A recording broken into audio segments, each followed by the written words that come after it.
Hello and welcome to The Bookshelf, a series brought to you by the Institute of South Asian Studies at the National University of Singapore, where we look at books important to the contemporary study of South Asia. I am Ramita Iyer, a research analyst at the Institute. In this edition, we will be discussing the book Forgotten Kashmir, The Other Side of the Line of Control with its author, Ambassador Dinkar P. Srivastava. Ambassador Srivastava is a seasoned diplomat and has served as an Indian ambassador to the Czech Republic, Libya, and Malta. He was deeply involved in the Kashmir issue at the Ministry of External Affairs. He participated in discussions at the United Nations and was a member of bilateral working groups on counter-terrorism with the United States, European Union, United Kingdom, and Canada. He has also led negotiations for the Chabahar port in Iran. He's currently a distinguished fellow at the Vivekananda International Foundation. Today, Ambassador Srivastava will be in conversation with Professor C. Rajamohan, Director of ISAS. I welcome you both to the bookshelf, Ambassador Srivastava and Professor Rajamohan. Professor Mohan, please. Thank you, Ramita. It's a delight to welcome Ambassador Dinkar Srivastava. We've been together in JNU for a while before he joined the Foreign Service. So it's really a pleasure to have you back. And Ramita covered quite a bit of your career, but you're also, the ambassador, you were also served in Karachi as India's consul. So that was a direct experience in Pakistan, which you also mentioned in your book.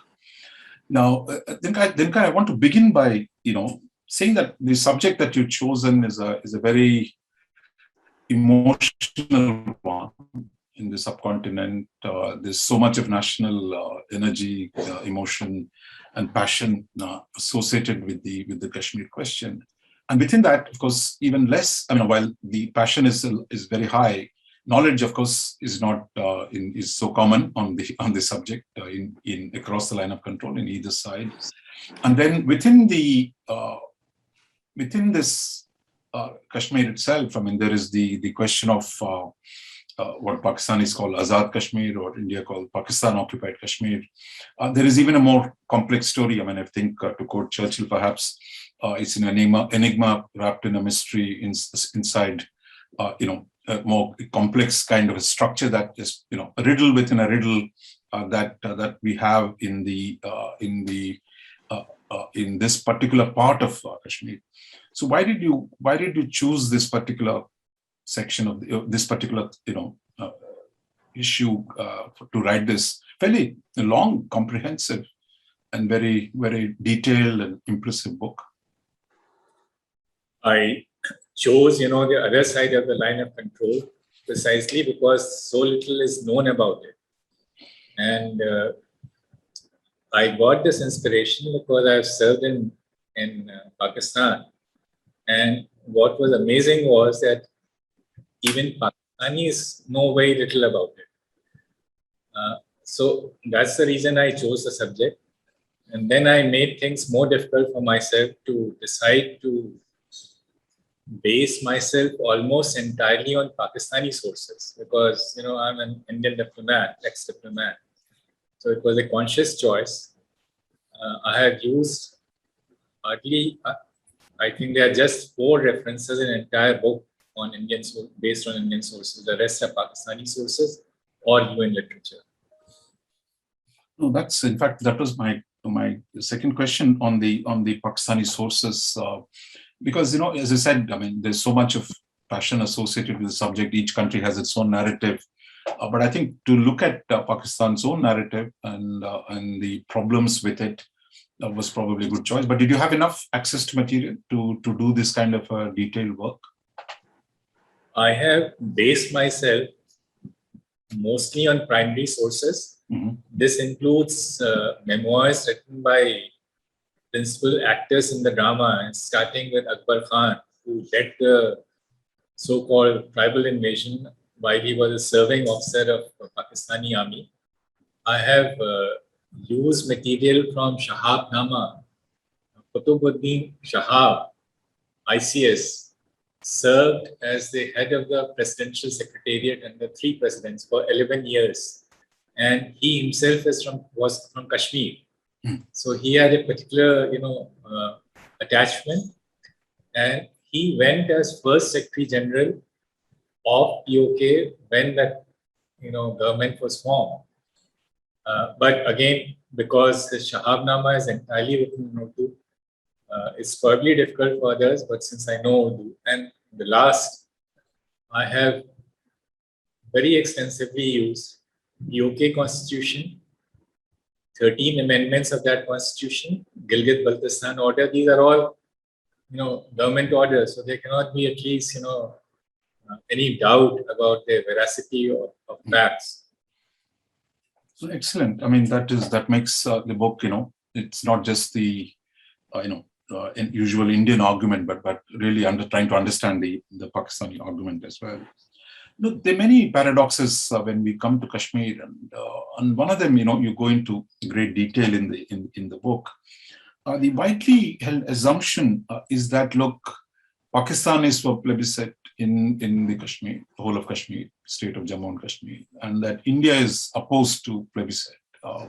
So this is the standard narrative that one side, wants plebiscite, the other side does not want plebiscite, and that the plebiscite is linked to the question of free will of people to choose where they want to go in this contested state.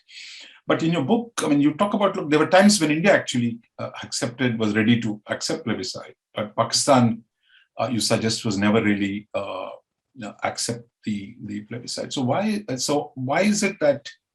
Can you explain this paradox? This is the most intriguing aspect of Pakistan's posture on Kashmir. It has demanded plebiscite in every international fora, but whenever a specific proposal was made, and there are only 3 occasions when a specific proposal was made, all 3 occasions they refused, while India was willing to consider it. The first one was Mountbatten's visit to Lahore on 2nd November. He suggested plebiscite and the UN's auspices. Jinnah refused and instead countered it with a plebiscite organized bilaterally by the 2 governor generals. Now, it's very interesting because what developed as a subsequent Pakistani narrative, that is plebiscite and the UN's auspices, was denied by Jinnah, father of the nation, when it was offered to him. And the reason was very simple. The tribals were still, plundering the state without distinction. So vote would not have won in their favor. Second occasion was when Owen Dixon, the UN mediator, offered in 1950. And he suggested regional plebiscite because he said a single plebiscite across the entire state would leave pockets of minorities on either side of the political divide and lead to forced migration. So he limited to regional plebiscite in the valley. He has recorded, this is part of the UN report, that India was willing to consider it. Pakistan refused on the ground that this was a departure from the principle of single plebiscite. Now, in the same paragraph, he has said, however, Pakistan was willing to accept partition of the state provided it got the valley. So Pakistan was willing to abandon the principle of single plebiscite as long as it got the valley without a vote. But the third and the most telling episode was 1953. This happened just after Sheikh Abdullah's arrest by India, when India is supposed to have lost the Abdullah Khan. And Nehru-Bogra talks took place. Both sides agreed to plebiscite. This was August 1953. On 1st December, Bogra wrote to Nehru refusing plebiscite. Now, this was months before, I think 4 months before Nehru closed the chapter. Now, why was Pakistan so consistently denying plebiscite when it was offered to them? And regional plebiscite would have increased their advantage because it was limited to valley where the Muslim preponderance, if you go by the Pakistani line, was much higher. The reason was that there was a full-scale military operation going on to quell what is called Sudan revolt. This started with the sacking of Sardar Ibrahim, the first president of POK, in 1950 April. This is a month before Owen Dixon came to the subcontinent. And it developed into a major revolt. And Muslim Conference gave a memorandum which was introduced in the Security Council and is now a UN document, complaining of mass arrest, detention, rape of women, use of heavy caliber weapons, including mortar guns against civilians.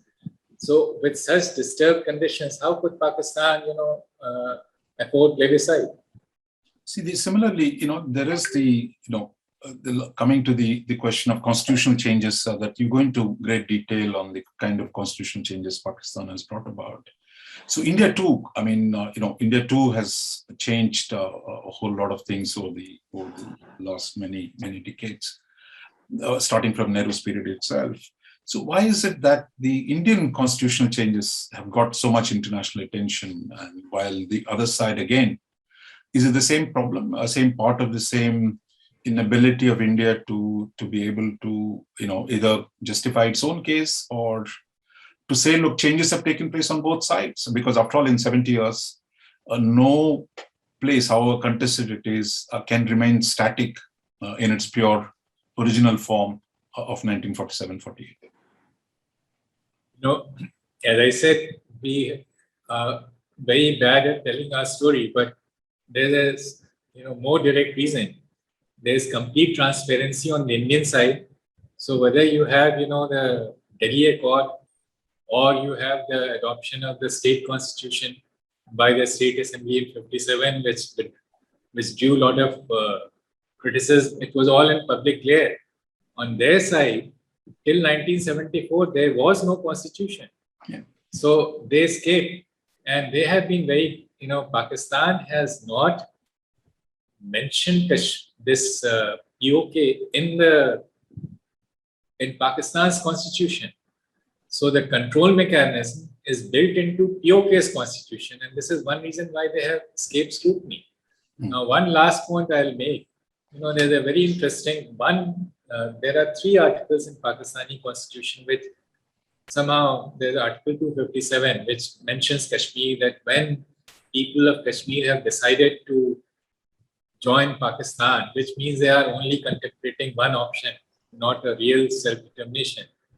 Now, this Article 257 has its origin in a resolution adopted by all parties conference in Pakistan in 1956, identical words. Now, mark the contrast. In case of India, the Jammu and Kashmir Constitution was adopted by State Assembly after 6 years of debate. And of course, for reasons, linked to the Cold War, it drew a certain reaction. Here, it was Pakistan political parties, not the people of POK, who decided on this wording, which is now part of Pakistani constitution. That's very interesting. There is another paradox. If you're on both sides, you have India has always said, the political rhetoric level, at least, look, whole of Kashmir is an integral part of India. But yet you had left the room that its status was negotiable, both internationally and internally. Of course, there were a series of changes. On the other hand, Pakistan says, look, Kashmir is free, Azad. But yet you argue in the book there was really very little freedom, and that the POK is really largely run from Islamabad. So here again is the paradox. One country says integral, but it is really a status that's open-ended, while on the other side, which says free, but it is quite tied down. So where do you think the two paths diverge? Raja, it's a very perceptive comment you have made. The contrast between the two sides. We say what is, in Hindi, atut, that is integral part. And yet the entire structure, whether it was Article 370 or, was to give it, treat it as separate, not separate, but, a special area. In their case, they have maintained the form. So it is called Azad Kashmir, which means independent Kashmir. It is not shown as part of Pakistan. It's not part of Article 1 of Pakistan's constitution. Yet it is completely controlled. And as I said, those control mechanisms are built into POK's constitution. And interestingly, Pakistan separated northern areas, which is 85% of POK, and took over that control way back in 49 under Karachi Act. And in fact, it goes back to 47 because after Major Brown's revolt in Gilgit-Baltistan, the territory was not handed over to provisional government of so-called Azad Kashmir, which had been formed by them. It was handed over to NWFP administration, which was part of Pakistan. So that's again, I think there's so many paradoxes in this. I mean, one of the things, I mean, you mentioned, of course, the Karachi Agreement, the British role. I mean, by then the Cold War was setting in, and India was on a path that quite clearly was not suitable for the British, and Pakistan was, both supported the British during the, Muslim League supported it during the Second World War, and then potentially they were closer partners in the emerging Cold War.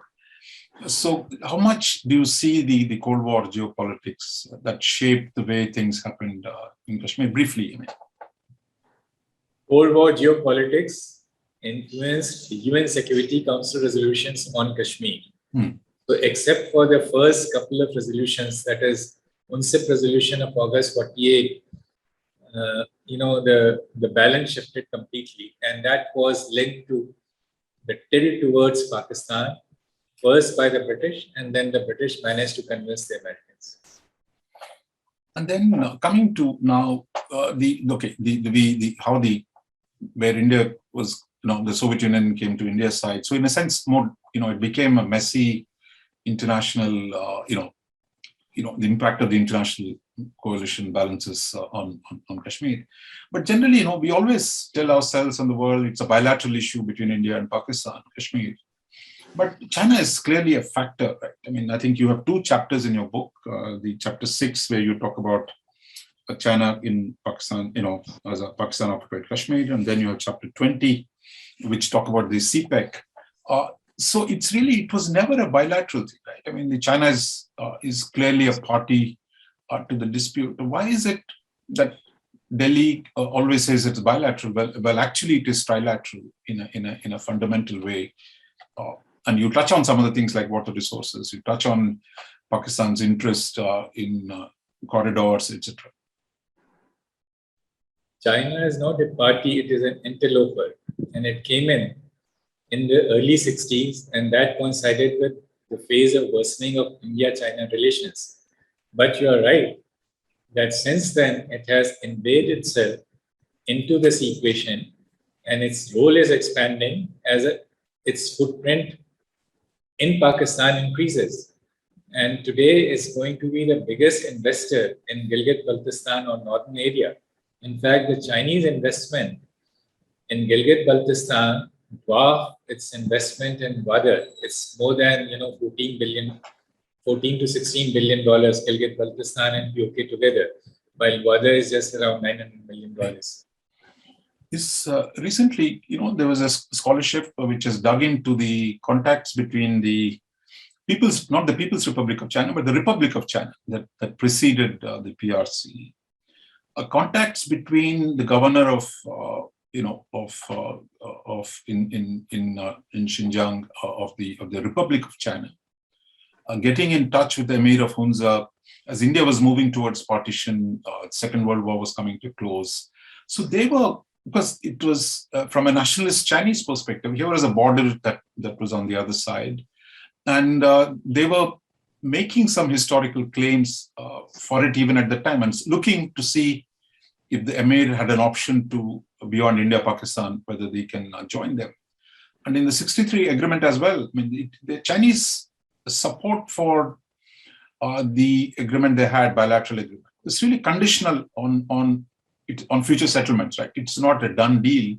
So you think China could still make some new claims on territorial claims, not just economic and other impact on the region? You have touched the historical part, which is very interesting. But as you know, in 19th century, there were two schools of thought in British Foreign Office, and one which was dealing with China wanted to draw in China into this what they regarded as empty space as a check against Russia. So it was not the Chinese presence on the ground; it was a fiction created by the British, which continued when by 47, whatever the local chap would have said in Xinjiang, basically the central authority in China had all broken up, so there was no point. But coming back to the contemporary aspect, there could be a change in Chinese position, but that depends on Sino-Indian relations.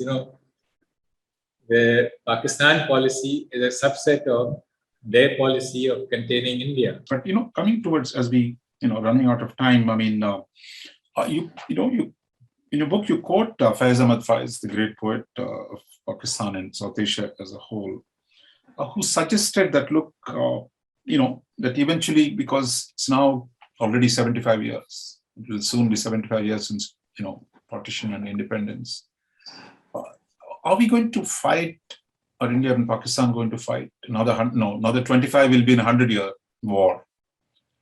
So there have been attempts, as in between to resolve the issue. And for example, you have Faiz, you quote saying that look, regional integration in a broader framework could help diffuse the passions over Kashmir in both the countries, and eventually both can make progress. So is that something, I mean, you see happening, and also that you refer to, regional integration within existing boundaries, which is what Faiz Ahmad Faiz said. But that was broadly the formula that your former colleague, Ambassador Sati Lamba, seemed to have negotiated when Manmohan Singh and Musharraf said, look, let's talk a solution on Kashmir. And it seemed at the time a solution could be found without violating either side's sovereignty, without territory changing hands. Could you tell us something about that agreement? And there is still some hope for reviving that kind of an agreement? Let me say, I agree fully with you on regional integration. That is the way forward. That is how Europe has gone ahead after 1,000 years of war. But that requires some reciprocity on Pakistan's side. It has not been forthcoming. They created a bloc bilaterally. We tried to go around it in the framework of SARC. They have replicated it there also. So that remains blocked for the time being, but let's hope that moves forward, because all the modern trade negotiations are about market access. Yeah. India offers a bigger market, so the balance of advantage is with Pakistan. About the, Ambassador Sati Lamba's discussions with his Pakistani counterpart, I have served under, it was my privilege to serve under him. I frankly cannot comment because those details have never been, come out in public. But I think there was a speech made by Mr. Lamba in Srinagar, and basically the idea was that we will accept the territorial status quo and allow cross-border trade and people's contact. Yeah. That remains the Indian position. Yeah. Okay. Now, this, in a way that if both sides have made constitutional changes in the state, and that some way of living with, there's been some speculation, certainly after General Bajwa's speech, I think earlier this year, talking about why South subcontinent will benefit from moving away from geopolitics to geoeconomics, and that Pakistan must seek good relations with the neighbors. And some reports at least say that, look, the article in what India's changes in August 2019, that parts of it Pakistan might be okay to live with, and that actually both sides having changed the situation on the ground, they could actually find a compromise. Is that too much of an optimistic reading, you think, that there is room actually today to settle on a new basis? You would recall that after the Pakistan Army Chief statement, which was a very positive statement, there was some hope that things will move forward because he's supposed to be the ultimate arbiter of power in Pakistan. Imran Khan government cancelled trade agreement for import of cement and sugar, which Pakistan that badly needs. So if they are not willing to, have a relationship on purely trade-related issues which do not affect the status quo in any way, then it's difficult to figure out who's in charge in that country. So I think there's always when we come to Kashmir, I mean, there is the challenge of overcoming that issue and finding answers for a longer term, transformation of the subcontinent between India and Pakistan. Of course, it's always daunting, but one can only hope that by understanding our past, and there've been, both sides, there are strong grievances. There are sense of being, cheated by the other side. So there is a lot of historic, emotional baggage associated with this. But yet, I think as India and Pakistan look forward to the 75th anniversary of their independence, I think we must continue to hope that that the attempt at exploring solutions, which we've seen in the last 2 decades, have been repeated attempts despite setbacks, both under Mr. Vajpayee and Nawaz Sharif. Then we've had Musharraf and Manmohan Singh, and more recently even Mr. Nawaz Sharif and Prime Minister Modi. So I think that hopefully the process that look, in the end we need to transform, go beyond the bitter legacies of partition, is hopefully will be the wisdom of that will be seen. So, but I want to thank you, Ambassador Dinkar Srivastava, for spending time with us and for explaining what is even one of the most complex parts of the story of Kashmir. Dinkar Srivastava, thank you so much. Thank you, Professor Raja Mohan. Thanks for having me.